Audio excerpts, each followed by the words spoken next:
Okay. And I do, Linda and I both appreciate everybody for coming in on your lunch in September, which is like always the month of the year because everyone's going back. The schools are going back. The universities are going back. Clients Yeah. are coming back.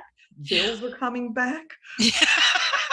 Everyone's All is pushing for coming the back. end of year, it's even when so my year end is the end of September, but it still seems like that calendar year, in the fall, we're making that final push for, you know, our to meet our goals for the year kind of thing, right? So,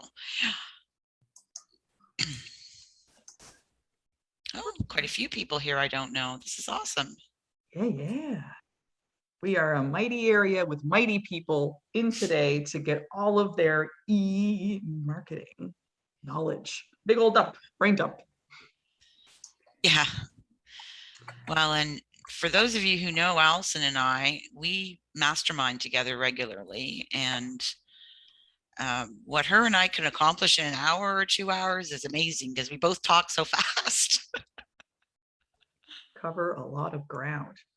Okay, if you want to start the introductions there, Linda, I'll keep an eye on participants and let in Okay. any late bees, and we're gonna just go into it, I guess.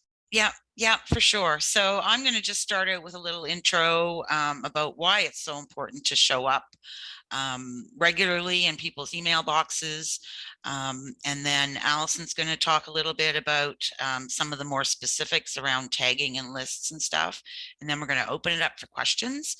So I'm Linda Daly. For those of you who don't know me, I've been doing email marketing for 13 years. So I didn't do it right off the bat starting my business, but I'm in completed 16 years in business. And it's interesting, email has changed a lot over the years. Really, really has changed a lot. I was thinking about that last night as we were preparing for this. And Allison, I'll let you introduce yourself if that's all right, when Sure, the time sure. comes. But Allison and I have been working together for, I don't know, 5 years now, I guess, on Mm, a variety of different projects. Initially, I met Allison. She was referred to me by someone, and she helped me with a big website project. And here we are talking about email marketing. So there you go. Things change. So, Allison, if you could move the slide to the next one, that would be awesome. So this is a very simple slide, but what I said I would talk about is the idea of constantly showing up. So one thing I'm going to mention is that I was looking at last night the responses to some of the questions we had for when you registered for this webinar, and was surprised to see that some of the people I know have mailing lists and are sending out newsletters, but I'm not on their list. It totally surprised me. And some of these are people I've known for a bit. So you want to have your colleagues and your contacts on your lists. Make sure that. But the big thing about email marketing, I think, is how there's one thing, there's like sending an email, and that's transactional based, where you send an email and you're either sharing information or you're asking a question or whatever that might be, or you're trying to sell something. But the strategy I've used over the years is just to keep showing up. So I've got 3 different mailings I do. One of them is a weekly event list here in the Halifax area. And while it's not opened by everybody every week, I'm seen. So there's value in being seen in the inbox, first of all. Then there's being remembered. So if someone's not met you in person before, they may not necessarily remember you right away. Then there's, further along the continuum, being appreciated, and then being trusted. So you're trying to build relationships, and they don't happen by transactional emails, just sending an email when it's important to you to tell people what's going on. It happens by building a relationship over time and consistently showing up. And one thing I do know is that, and I really saw it last year during COVID, actually, if you don't show up, right? If you only show up when you want to show up, people get that, So throughout COVID, there was, someone with, I think it was a nail salon or something like that, who I didn't get any message that they'd closed or anything. But when they were ready to open, I got a message saying, we're open, we need business, come see us. It felt kind of desperate. And, there was a couple other examples like that. And I think what the thing is if we disappear and then reappear, people don't notice when you disappear, but they do notice when you reappear. So for example, if I'm emailing, every week with my event list and suddenly I stop for a month, people might not notice that I've stopped, but as soon as I show up again, they're going to think, whoa, what happened there? So being consistent is super, super important. And it's funny, over the years, I've had people say to me, how come everyone seems to know you? And I tell you, it's not because I've met everybody in person, although I've certainly met a lot of local business people in person, but it's because my name just keeps showing up in their inbox and I keep giving them something of value. So that's it. And of course, we know that people do business with people they know, like, and trust, or whatever variation of that quote you like. But you can't build trust with one email or just showing up when it's convenient for yourself. I don't know. How do you feel about that, Allison? No, absolutely. And I think that was a really big hurdle I had when I knew the time came that I had to start having an email list, right? Was what am I going to do in the in between when I don't have a capital T thing happening? And it was through the work with Linda that we came to what I have, which is known as notable numbers. So Yeah. regardless if I have something going on, which I do now, but every month, the second Tuesday of the month, I release 4 or 5 interesting stats, tidbits that help people do more of the business online. And that is forming community around people. And it also holds me accountable in my business. It gets me thinking about my business in a different way. And it often inspires me to do other things, blog posts, workshops, email a client with a piece of information I think is going to be helpful to them. So being seen and remembered and appreciated, I get that a lot too. I kind of see you everywhere, Allison. What's going on? It's like, because I've got a calendar and I follow my calendar Yeah, to a T. absolutely.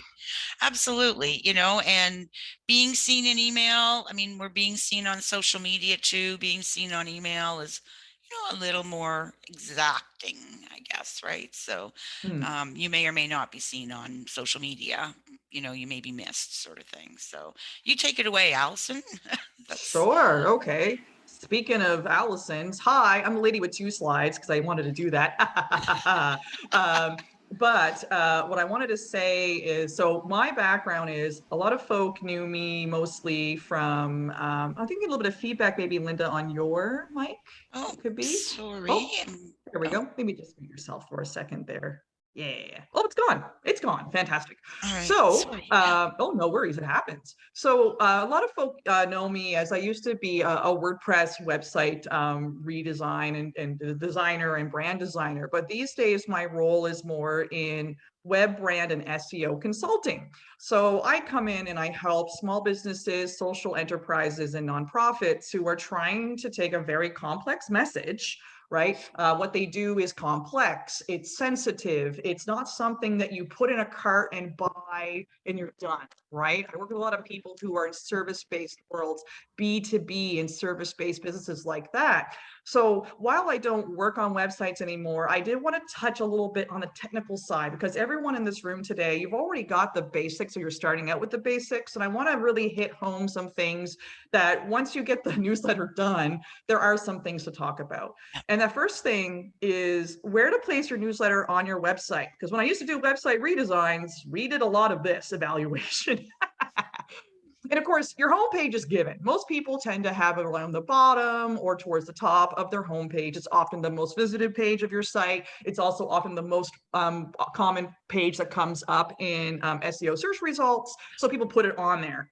But there's a couple of other places you've really got to place your page.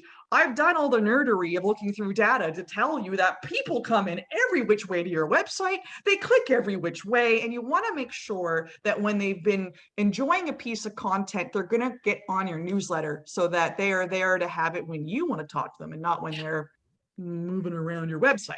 So you do need to have a dedicated page for your newsletter. Something that commonly happens is that people put out tweets or Facebook posts and they say, sign up for my newsletter, and they send them to their homepage, and that person is scrolling around trying to figure out where they sign up. So instead, if you don't have one already, I recommend that you want to add a page dedicated for your newsletter. That is what the URL is going to be when you do your social posts. And on that page, you can actually talk about how often I'll get it, what I'm going to get, and some links or visuals of what some past newsletters look like. People are a lot more ready to convert if they have those pieces inside of there. Yeah. And a page just for your opt-in as well. So if you do have an ebook or a one-pager and you have been peppering it out throughout your website, there should also again be a dedicated page for that so that people can sign up for it there. They don't have to go looking on your website. And yes, these pages do start ranking in Google SEO search results too, especially if you have words like resource, checklist, PDF. That thing can rank. So my darlings, you want to make a page for that. So you're getting those ranks in SEO and you're also getting those newsletter contacts. And of course, your relevant sidebars and footers. But the other one I want to talk about is between content on your pages and posts. Again, not everyone is going to come through it. If they're on their cell phone, your sidebars and footer are going to be way at the bottom of that scroll, right? So there can be times in a piece of content or a blog post or a page where you might want to interrupt in a tasteful, not overt way and play around with this design, how to get people to sign up inside of it. And a hot tip would be when people sign up, they're going to be taken to a thank you page on your website. It is not going to clear and just say, thanks, you've been signed up. You don't want to do that. What you actually want to do is when people sign up to your newsletter, you want them to be redirected to a new page on your website that's a thank you page so that they see something clear. On that thank you page, you can say, thanks for signing up. Here are my top 3 blogs, or here's another freebie, or anything else of value you can give them. But the real work to be done is you can make that thank you page a goal in Google Analytics. And then in your Google Analytics, you can actually backtrack and see how people move through your site and end up being on your list. Yeah. I know, some tech here, but it's a lot of fun. And I had to get in one more, darlings. I'm so sorry, but I got like 1 minute to go. Tagging. For those of you who have email platforms that allow you to segment, that is to kind of drill down and just organize your contacts a bit better. Some of them call them tagging. They could call it other things. These are why you're going to use tags more. When you leave this webinar today, I hope you go in and you start creating some tags, my darling. Why do we bother tagging everybody if I know they're on my list? Well, number one, remember I had that slide, I told you all these places to put your stuff on your website? Well, when the time comes around for your designer and you to do the next version of your website, if you're tagging what part of your website they came from, you can very easily decide, do we continue to put this inside a blog post? Do we continue to put my signings in the sidebar? Because you're tagging people based on where they sign up on your website. Yeah. You can send targeted emails based on interest, products. Like, don't just leave it at the list. You should be notating, especially if you are a service provider that has multiple offerings. You should be segmenting people so you know what kind of product or service or thing they're interested in. For those of you that use ActiveCampaign, you can track which links people click and then give them a tag assigned to that. So in my example, I run SEO workshops. I have 2 coming up in the next 2 weeks. When people click in my newsletters that I send every month that has a variety of information, anytime I have a link that talks about SEO or talks about consulting or social media, any topics that I understand, when people click it, they get added to a tag called interested in SEO. So that lets me know that they're interested in that topic. And that's because I want to make better decisions because I was organized. When I decided to start running SEO workshops, I knew it was something I wanted to do, but I went to my ActiveCampaign list and I looked through my tags. And when I saw the percentage of my readership that was interested in SEO, that confirmed for me that I could move forward. So be descriptive with your tags. What I like to do is I bracket them and I have them organized based on, as you can see here, interest. I might interest SEO, interest consulting, interest branding. If you run an event or they were brought in from a list. So when you're all done here today and you've agreed to be on my list, you're going to have a little bracket that says event and it's going to say, ask us anything. Or your opt-in. Which opt-in was it, again, to help you do that? So my darlings, that's all I wanted to share in the world of tech meets audience, meets SEO, meets newsletters. I know. Drinking from the fire hose with me. It's the only way I know how to operate. Well, that was awesome though, Allison, because you covered a lot of important stuff there in just a few minutes. That was really good.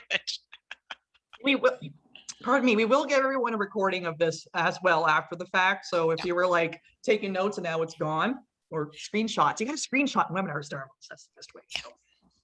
So I just drank my tea funny. Ooh, okay. So that brings us to this section here. As far as the Ask Us Anything, post your question in the chat or say in the chat you have a question you'd like to ask it verbally. Linda's going to be chatmeister today. She's going to be keeping an eye on that and she's going to let people come on. So Linda will call upon you when it's time, and then feel free to unmute to clarify or weigh in. This is an AMA. It'd be different if we were all hanging around in a cafe and we could just raise our hands, but just drop it in the chat because not everybody has the raise hand feature depending on how they've logged in today. So my darlings, start filling the chat. This is an Ask Us Anything. Oh my goodness. Oh, that was Kiwi. Okay, yes. Oh, hi, Kiwi. So my darlings, it isn't Ask Us Anything. Please ask us anything, even if it was just over the slides that we covered earlier. Yeah.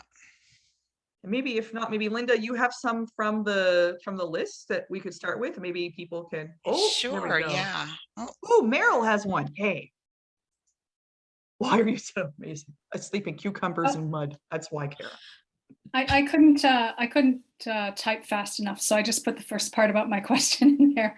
So I currently blog twice a month, and during the pandemic, I've seen my open rates and my click rates go down from like in the mid 30s to the high 20s, and the click rates are like sometimes under 10, and they used to be like 17, 18 to 20.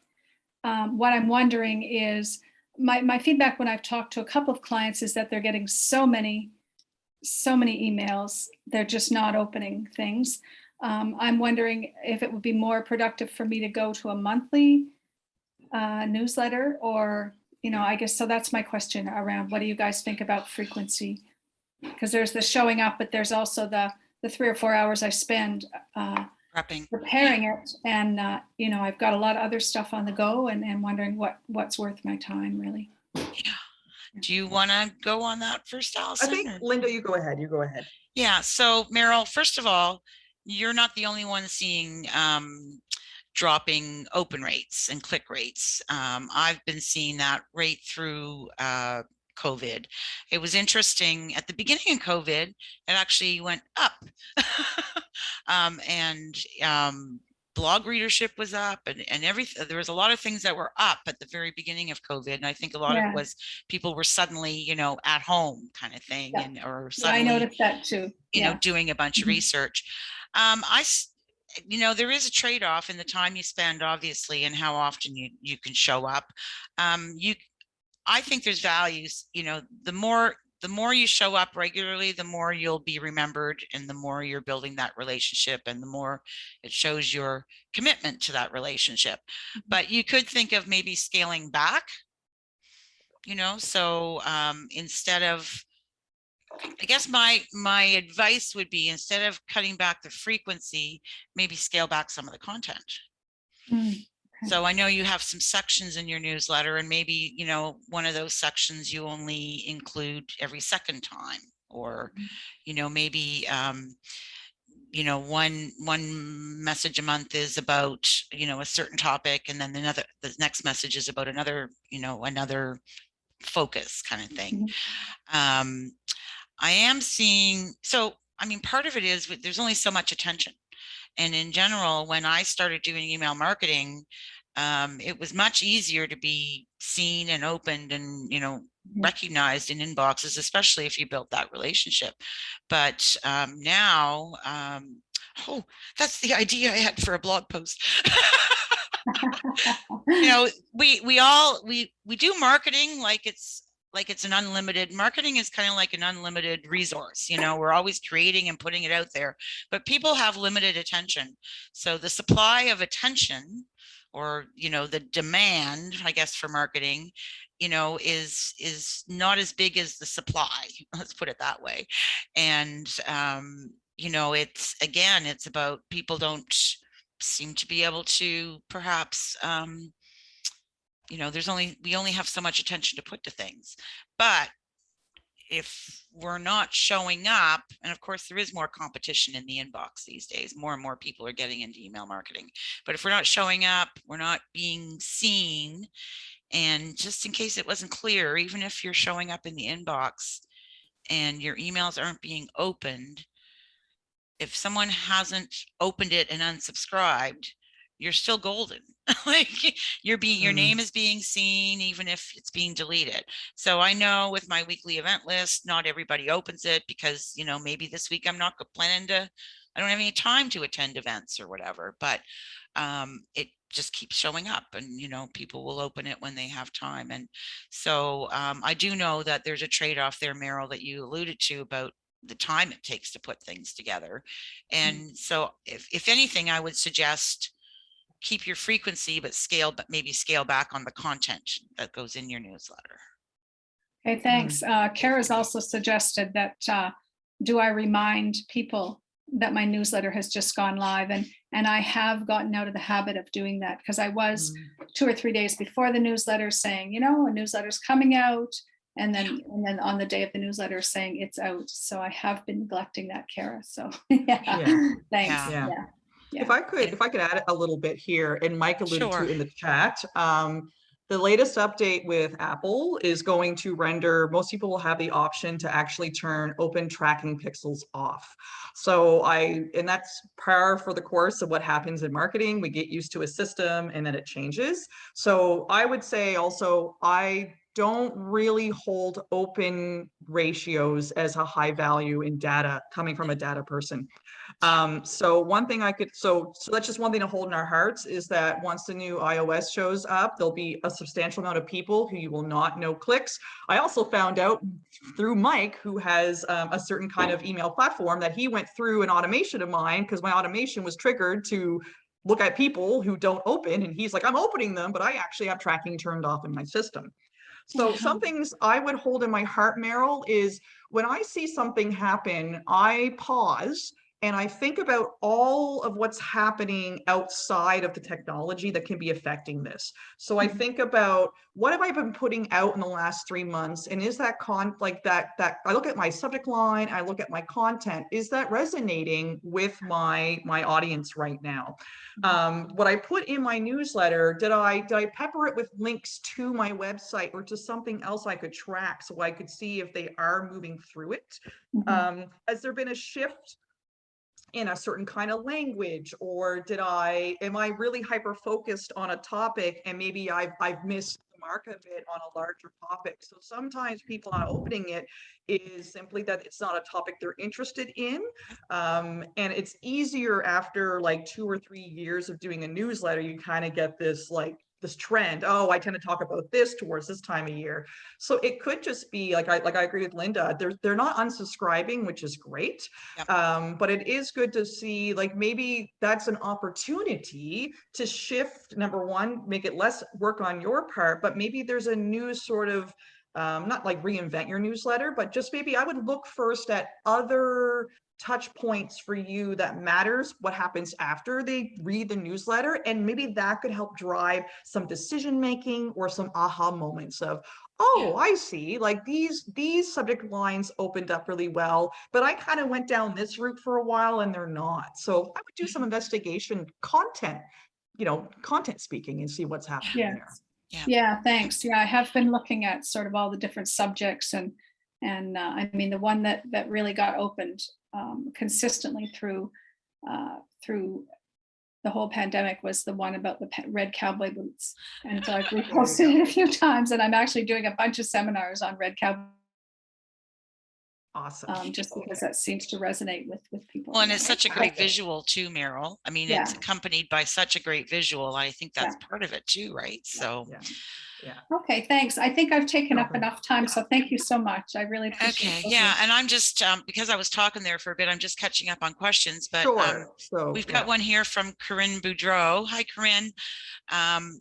About welcome sequences for new subscribers. And maybe I'll speak to this for a minute and then you can, Allison. So I'm not a big fan of welcome sequences. I'm not even a big fan of, welcome, you just signed up, unless you're sending something of value. There's no sense sending an email that says welcome.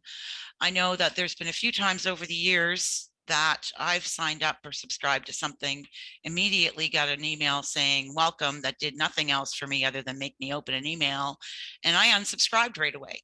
So they had me and then they lost me. And so you want to always be sending value. Now, if your sequence is valuable, that's great. And it also depends on what is the purpose. So if you're, let's say you have a lead magnet that is all around list building. So that's just about getting more and more people on your list.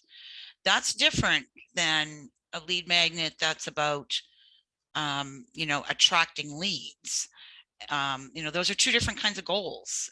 Building your list and creating leads, that really is. And if you try and mix them up and combine them, it won't work. I can tell you. You really want to have maybe two different lead magnets, or for your main lead magnet, instead of doing a follow-up sequence that's just like, you really want to focus on what are your goals, and then attach your so you could potentially have three different lead magnets. One of them is for list building totally, and all you do is just get them on your list and give it away. You always have the opportunity to keep talking to them when you're sending out your regular email, right? So there's your opportunity.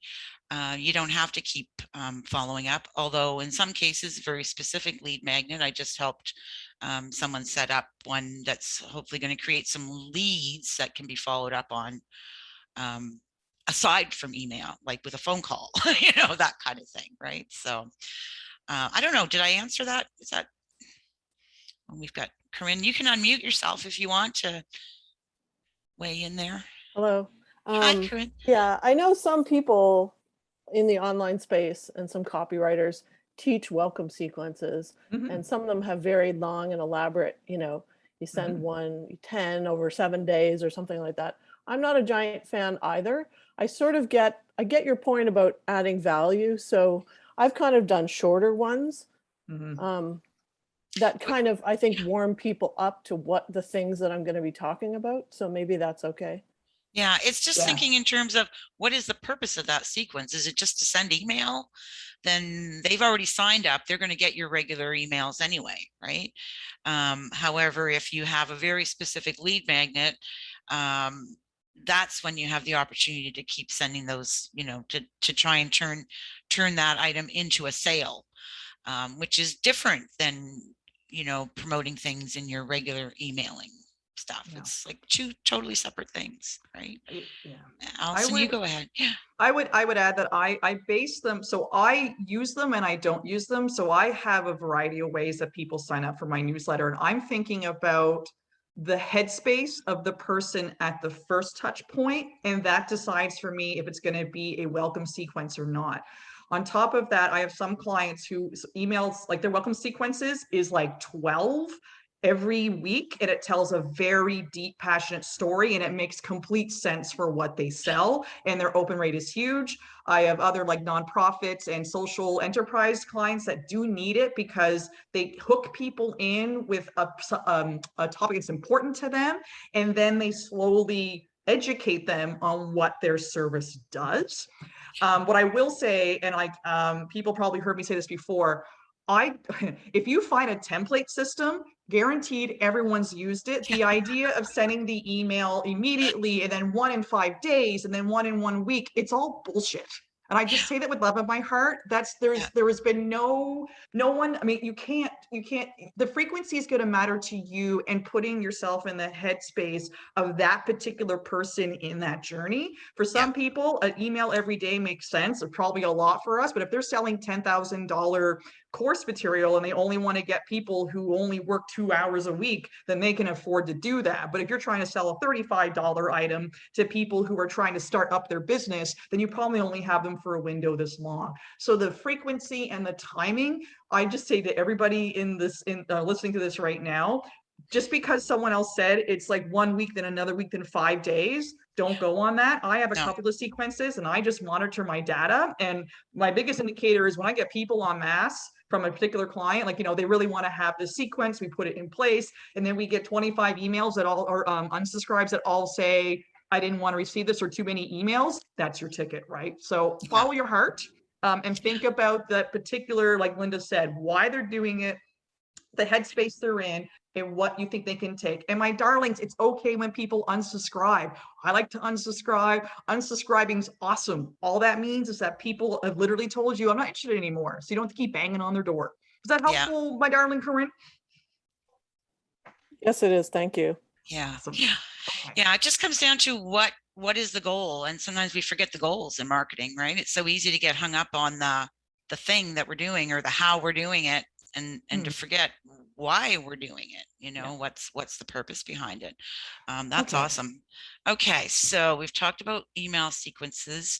Eileen, can we maybe do that one a bit later? That one's about extra marketing, and I just want to make sure we get to people's news one. So we're gonna hold yours in my heart for the moment. We'll definitely get to it. Side note, oh yes, open and clicked. And that's, for years that's been an issue, and it's becoming more of an issue now that you were talking about there, Allison, with the opens and clicks and being able to see. So for years, I thought it was always about 5% more opens than what we were actually seeing. But that's going to change and become higher. But what that also impacts, just to mention this, is that if you're in the habit of, and I know I have some clients that do this, your newsletter goes out, or an email, maybe it's a promotional email goes out, especially, like an event like this, and 2 days later you look and see who didn't open it, and you resend it to those who didn't open it. And I have clients that are having lots of success with doing that. However, this whole idea of tracking is going to impact that, because you could be resending it to people who actually did open it the first time, and it just didn't trigger, the message back. So I think we're going to lose some of the value in that whole idea of resend to people who hadn't opened, because more and more of those people will have actually opened the first one, right? So I think there's some, thanks for bringing that up, Mike. That's a great topic, and I know it's one I need to do a bit of research. Isaac Cook, some tips for selecting the best subject line for recurring newsletter. That's you, Linda. I know you've got this, because you talk about this often. Yeah. So let me tell you a quick story. My weekly event list has a very plain subject line. It says Halifax, small business events, and the date. And about 2-3 years ago, I had someone local write me and say, how come you use this boring subject line, and why don't you make it more interesting, to trigger me to open it? And I even wrote a blog post about this. In some cases, you want a boring subject line. So first of all, I'm not trying to trick people into opening anything. As soon as you start that you're trying to trick people into opening things, you're going down the wrong track. So as soon as you start to sort of think of how I can manipulate or trick, it might work once, but it won't work over and over again. So for my weekly event list, I use a repetitive, boring subject line because people know what it is. It's in their inbox. They know exactly what it is. I'm helping them make a choice about whether they're interested in that or not. They'll just delete it. They don't have to open it to find out if they're interested. They know what it is. And saving people time these days is important, of course. So that was I guess my call for sometimes boring subject lines work. Okay. However, trying to get a subject line that works in email. So Allison, you would be able to talk to about subject lines working for SEO. And of course, SEO and email subject lines really don't have anything to do with each other, sort of. Right. But I'm always a big fan of telling people what's inside the email, Yes. making sure that people know what it is, or that there's value for them in it, and they can make a decision about opening or not. That's, perhaps a little different than, trying to suck people in with a great headline and, those clever ones. And, sometimes I can come up with those, but not always. I wish I could all the time. That would be my dream, those clever subject lines. But the other thing you can do is look at, so if you're thinking of a certain subject line, go on Google in an incognito window and type that subject line into Google and see what comes up. See if other people are writing on that topic. It might give you some other ideas about how you could change the wording a bit. And there are some subject line, what do you call them? Apps, I guess. Generators. Yeah, generators. Yeah. Mm. So CoSchedule has one, HubSpot has one. There's lots of them out there you can search. And some of them do scoring and, help you create. Sometimes just changing one word can make a difference. But you can end up spending an hour on one subject line. And I'm going to tell you that you don't want to do that. You don't want to spend an hour on one subject line. So, and I guess it depends. If you're only doing once a month, maybe you spend more time than if you're doing something every week. But you really need to rein in your time on some of this stuff. I hope that helped. I do a lot of just searching on Google. If I'm thinking this is a good topic, I'll type it in and see what comes up on Google. And sometimes I get other ideas. Sometimes I realize maybe this line wasn't the greatest. Oh, And awesome. Allison, you could probably add to that, though, I'm sure. No, I'm in full agreement. If it's a utilitarian newsletter, which is awesome, and it comes out every week and it's based on like a roundup, I think it's fine to have that name be the same each week and maybe update the date on it, or this, in case those sorts of things. Again, we got to leave people to their own devices. We don't necessarily know what else is in their inbox or in their life, taking up their thoughtful and their space at the moment. So if it's a weekly thing, Isaac, I would say it's fine to keep the same email subject line. For the rest of us who do need to play around with that, clever is tough. I like the word curiosity. So if I can't come up with the snappiest subject line ever, I simply write one that is going to make someone curious and click it. But in the vein of what Linda said, I think the best results always come when people know what that newsletter is. They might click ambiguity because they don't know any better, but they certainly will click more likely if they have an idea what they're going to get, especially when they got a list of other emails that's like, your bill is due. Okay, I'll deal with that later. Client replying about something, I deal with that now. And then they see your subject line and it's like, oh, it's about houseplant care, but it has to do with too much sun. What do they mean by too much sun? And then you click it, right? So that curiosity, I think, will always trump clever. Clever is great when it happens. Yeah. Like Meryl said, she mentioned red boots. She got a lot of clicks. I went to go on a trip in the UK and I wrote a subject line that I'm leaving Canada, and everyone opened it thinking that I was literally leaving. I was for 2 weeks. Right. So those things can be fun there. And again, this also comes back to your email. We use email marketing because we get to reach people on our terms, but so many people mentioned in the chat about reminding people in your social media and your other platforms that your newsletter is coming up, because some people have rituals. I know some people always reserve and leave my notable numbers until Friday afternoon, because Friday afternoon is their business time. And I thought it was like, I don't, like they get a cup of tea or a glass of wine and they read my email. I mean, I love it. But so setting up an expectation. So again, if this was 7 years ago, you might be able to get in on it. But right now, it's important to not only send the newsletter out. What I usually do, if folks are wondering, is myself, I tend to put out my newsletter, and then about 3 hours later on Twitter, I put the link up, and then the next day I have in case you missed it, here's my newsletter. I have a couple of awesome people like Mary Jane and some others who tend to retweet what I have the next day. Then I'll mention it on LinkedIn, maybe 3 days later. So I kind of write my newsletters go out once a month. So I have this like timeline where, and I don't really write too many things that are time sensitive. So I kind of send out my newsletter, but I've gotten about 4 or 5 touch points later. And I do see people from what I can, the opens, but I'm tracking clicks. You can still track those. Those haven't gone away. The clicking is still being tracked. So that could be a helpful part. Yeah. Okay. Yeah. Okay. Good show. And there isn't, oh, wait now. Would have thought enticing rather than tricking one to open an email is psychological. Achieving your goal also addresses the question why the market product.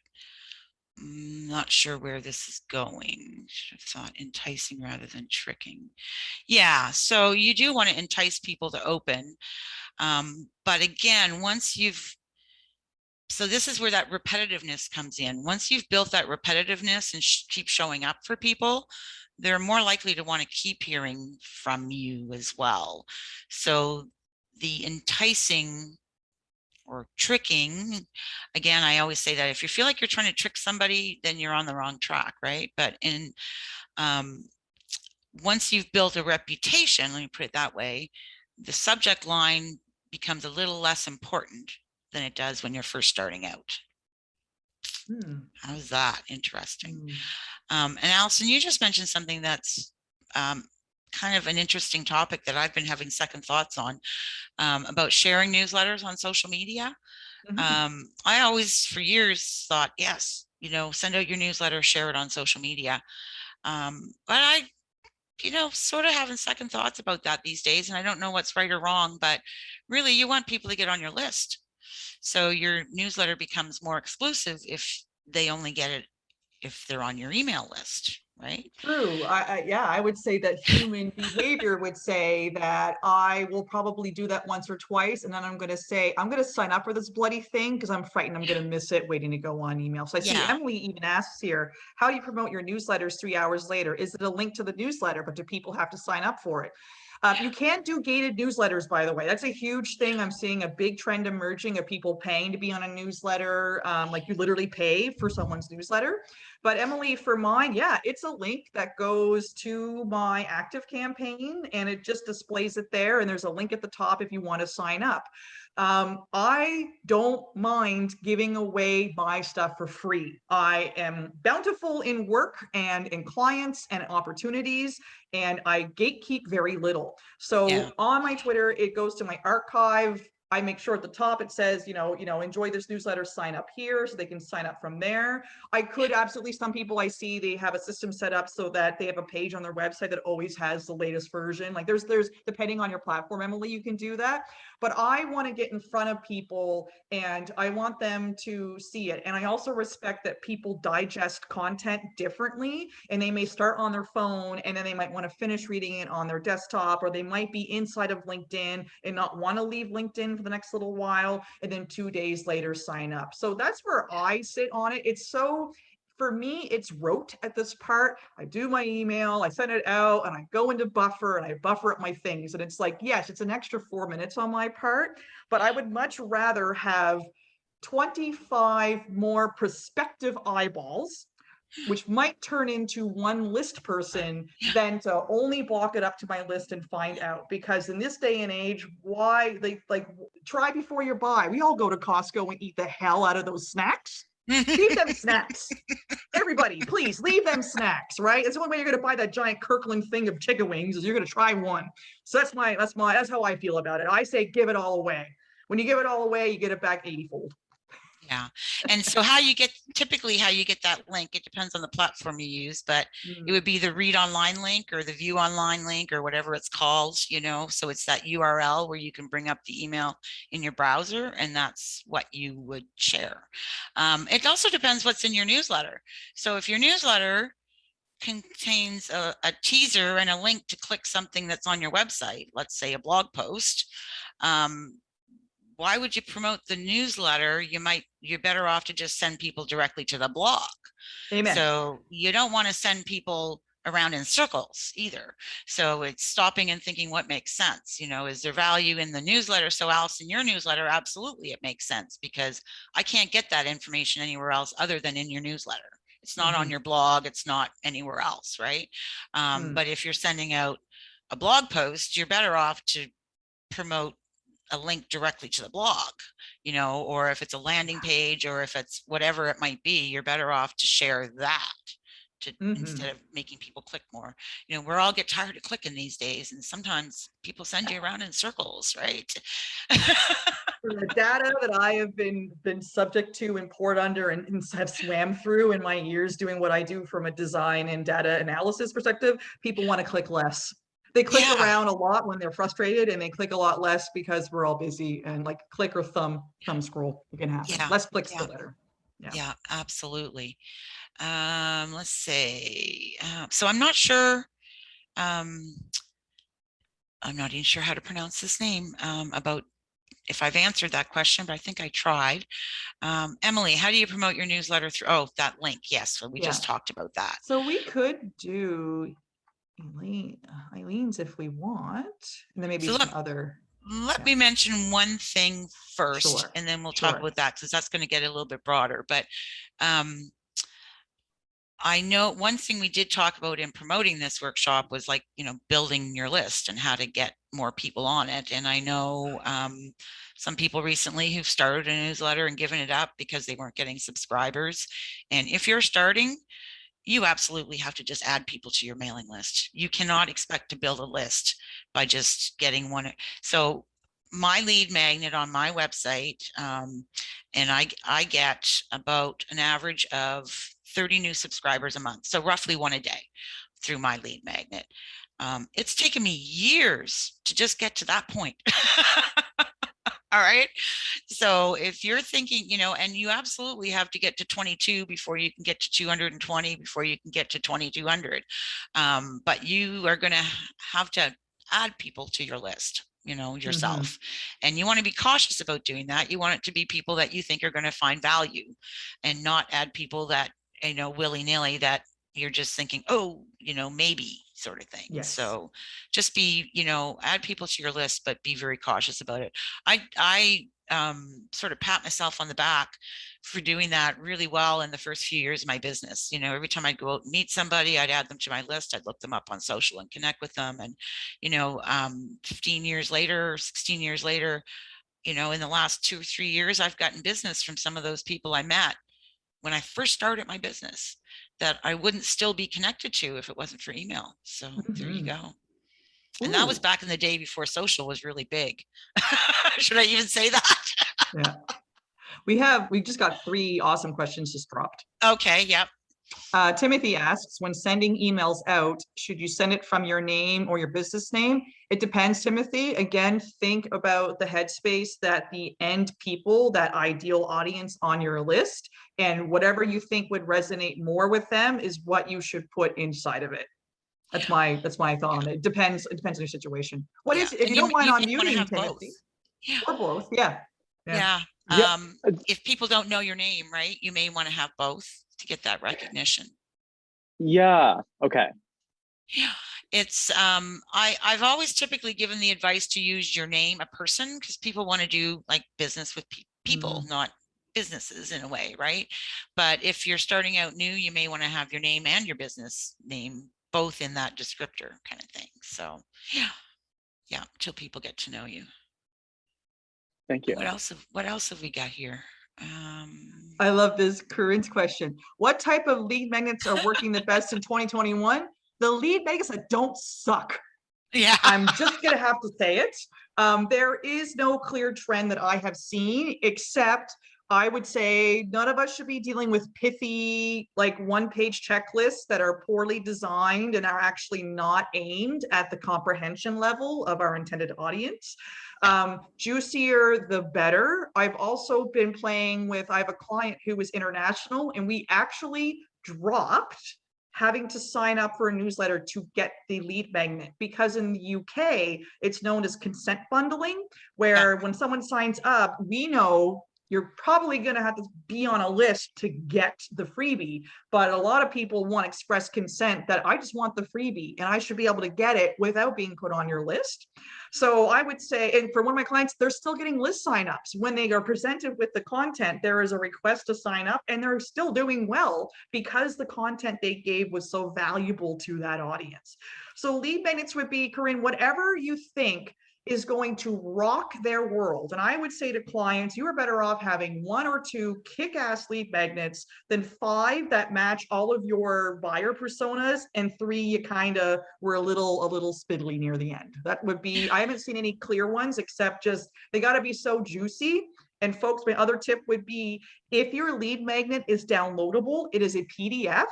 I don't know if you can do this in Canva or not, but in other design programs, make sure your links are clickable, and somewhere in your lead magnet, you have a link that takes them back to your website, back to schedule a meeting with you, so that you have closed that loop of what you can do with people. Yeah, so in your lead magnet, it comes back to, again, what's the purpose? Is it just to get subscribers? You know, then in that case, it may not have to be as super duper. If you're working on something that you're going to, you know, try and sell people because now they've downloaded this lead magnet, so you know they're interested in the topic, so now you're doing a sequence. I just set one up this week with a client that's on this call here that we don't subscribe them to her list automatically when they download this particular lead magnet. We ask them to subscribe to her list in one of the emails that follow. So it's very gentle, and we don't automatically assume, you know, that we're adding them to that list. So a little bit different than what I've, you know, been typically doing all along as well, right? So it's, again, kind of building that trust piece. Yeah, Corinne just pointed it out too. This is what I was mentioning. Thank you for Corinne for clarifying where I was getting that information from. Express consent is required under GDPR and cannot be conditional to get a freebie. So we're likely headed in this direction in Canada too. And that is okay. And again, you don't want to, the list large, the size of your list is great, but I want to throw a little bit of a cog into people's thinking too about growing your list. Yes, you want to grow it, but from the eyes of the email clients, that's Google and Yahoo, the people that actually house emails, Google has come out and told ActiveCampaign, we obviously dump most of your emails into the promotions tab. If no one is clicking, if like a large percentage of people in Gmail are not opening or clicking or engaging with those emails, we may just so subtly move it into the junk folder because their huge servers don't have time for all of this massive amounts of untouched things. So there are metrics and communication happening from those who provide an email service that go back and say, look, this particular account with you, no one's opening it and it is just bogging down our servers. So we're going to move them into our spam filters. So you want to make sure that just because you give it away and get their email to have their email, if you've got a really important sell, you're trying to make a connection with a cold audience that you want to convert into your newsletter list, then you do want to offer value. And like Corinne says here, you can't just say, just because you get this, I'm going to put you on the list. They got to know and agree, when I get this, I agree to be on this mailing list. So keep that in mind too. Yeah. That's a mistake I see a lot with lead magnets, like, get this free thing. And they don't say, so I'm less up on the GDPR, but I'm certainly well-versed in the Canadian anti-spam legislation. And one of the things you have to do is tell people what they're signing up for and how often, you know, what the content will be and how often they're going to get it. And I see it all the time, you know, download this lead magnet. And it says nothing about the fact that I'm going to get more emails, what they're going to be about, or anything. So when people, when that happens, people have a right to say, I didn't sign up for this, because they didn't know what they were signing up for to start with. So your lead magnet, if you're putting them on a list, it should say, you know, download this free thing, and you'll also get, you know, every 2 weeks my tips and tricks for blah blah blah blah blah, whatever that might be, right? So Allison, you look So- like you had an epiphany or something there in the middle I of was this. waving and then goodbye to MJ, Oh, sorry. okay. And I just want to, hopefully we got 5 minutes left. I want to make sure Yeah. we get to Emily's question about talking about tags at the beginning of the call. Emily, in most, so MailChimp, ActiveCampaign, I believe, ConvertKit as well, tagging is something internally you do that organizes your contacts. So tagging is often, depending on the platform, they may be able to tag themselves, but it's in the back end of an email system, you have someone's contact, their name and their email, and then you have some sort of segmentation system, and we often call it tags. And that's sort of like just a way of organizing people. So I might have, when people who have signed up for this webinar today, if they've consented to be on my list, I will have a tag that says event, ask us anything. And that's just for me internally, that when I look at a contact or when I want to send out a list or an email, if I want to send out an email campaign only to people who took this webinar, then I would go into my system and say, out of the Allison Kate consulting list, only email people with the tag ask me anything. And that is how we use tagging to drill down and get more specific. And there will be a recording of this video. So if you go back and watch it, my second slide that I have in blue will explain that in more detail. Just want to cover that quickly for Emily. Okay, Emily's saying, okay, I think we've covered. No, Kate has a message here. He wants to add 1,000 contacts he's done business with by doing an intro email and asking them to opt in. So certainly that's a very open way of doing it. If it was me, I'd probably just add them, send them the thing, because it's hard to make a decision about opting into something if they haven't seen the thing they're opting into. So what I would most likely suggest, and I've suggested this to clients over the years too, when they've wanted to add a new group of people to their list, is create the thing and then make a different version of it. So if it's like your regular monthly newsletter, create it, then add a message, make a copy of it, add a message to the top that says, I'd like you to sign up for my regular monthly newsletter. Here's my newsletter this month, so they can see what it's like, and then you give them the opt-in. The thing is, in order to be able to send it to them, you got to put them on a list to start with, right? So basically you're putting them on a list to ask them to opt into a list. Or else how else are you sending it? So sometimes so in the case, Kate, in your case, you're going to actually have to add these 1,000 contacts to a list in order to send them a request to opt into a different list. So anyway, it gets a little bit complicated. Frankly, if it was me, because I'm brave, I would just, if it's people that I've done business with and people that, and because it's business to business, you have more flexibility, I would just add them and put a very clear message at the top of the first issue that says, don't want this, opt out, and like put a subscribe link right near the top. So I'll shut up now. I could go on forever here. Allison, have we got mostly everything, you think? Saying to those who had to pop off, I'm just replying in there. But again, I thank you so much. And I mean, both Linda and I are available all over the internet. You kind of fall over us, no matter if you're trying to do what you're doing. Reach so out. Anything, reach out. If there's any questions you have around that, either of us can get to it. We both have our areas of focus, but we also like to collaborate. So email us both. You don't know who to ask next. Yeah, and if you said yes, that you can hear from us when you signed up for this, you'll be hearing from both of us. I know Allison has a couple of courses she wants to tell you about, and I will let you know. And for those who didn't say it was okay, just want to let you know that you can reach out to me if you want to get set up with ActiveCampaign. I'm a channel partner and I can give you a discount, even if you just want to go it on your own. So I'll send out some information about that. Yeah. It's like it's not a like just for the next 3 months discount. It's like into perpetuity. So there you go. Eileen did have a question back here that we never did get to. Sure. And it's probably a little bit outside the scope of this, but what extra marketing should I be doing aside from a website, a monthly newsletter, and LinkedIn? Well, the next thing would maybe be to be paying for advertising. Ooh, yeah. I don't know. And that's an area that I know nothing about. Allison, I know you know a bit more about this than I do.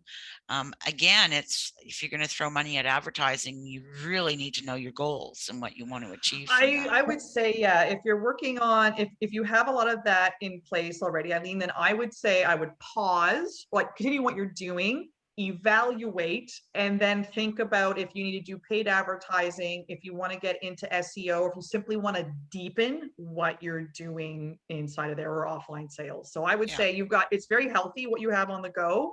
It would be, before you add to the plate, I would audit what's been done and see if it's going to stay on your plate, and Yeah. then add what you're going to put on that plate. Because maybe you're going to keep the peas and carrots, but the chicken's got to turn into ribs. Who knows, Yeah. right? Yeah. So we gotta Yeah. do that part. Yeah, and I happen to know Eileen has a quite a large email list, Oh, sweet. and frankly, it might be time to think about doing some segmenting so we can talk to people with specific interests, which we haven't done a lot of. So, you know, there's another topic there, which, you know, you were talking about at the beginning, Allison, that segmenting piece, you know, and finding out who have these specific interests and can we communicate with them more specifically, right? Excellent. So, Excellent, my darlings. It okay. is 1:02.